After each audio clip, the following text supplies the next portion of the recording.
Protesters clashed with police in California. Demonstrations continue all over the country in response to the deaths of Eric Garner and Michael Brown.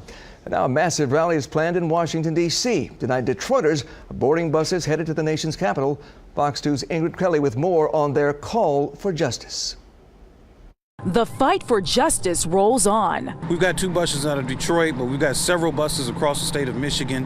Ann Arbor has about 5 buses. Flint has 2 buses. Saginaw got buses. We got buses coming from across the state and across the country. Brandon Jessup will board one of the buses leaving Detroit on Friday, heading to Washington, D.C. for the National Action Network National Justice for All March. What we want to do right now is make it clear that the federal government must step in and create some type of mechanism for average people like myself to find justice at the hands of wrongdoing. Jessup is a new dad. His son is less than 2 weeks old, but he says he must leave home now to march for his child's future. This is last week. I gave birth to my first son. So I'm concerned not just for myself, but for the future, and I want to protect my son and his future in America. The trip to the nation's capital comes after 2 unarmed black men, Eric Garner in New York and Michael Brown in Ferguson, Missouri, were killed by police officers. In both cases, grand juries did not indict the officers involved. This could happen to anybody in America now.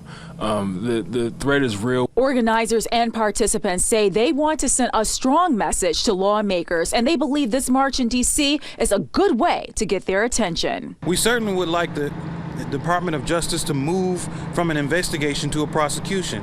But we also are looking for legislation that comes from the United States Congress to do something to address the vicious attacks of police brutality across the country. Activists say their efforts won't stop after the march is over. In fact, they plan to keep making their voices heard until change is visible. We go from Washington, D.C. to local communities across America, positioning ourselves as we fight against police chiefs and mayors and local prosecutors that does not exact justice on behalf of those who deal with police brutality and racial profiling. Please don't shoot. Black Lives Matter. Justice for all is what counts. And of course, Black Lives Matter, Brown Lives Matter, all lives matter. In Detroit, Ingrid Kelly, Fox 2 News.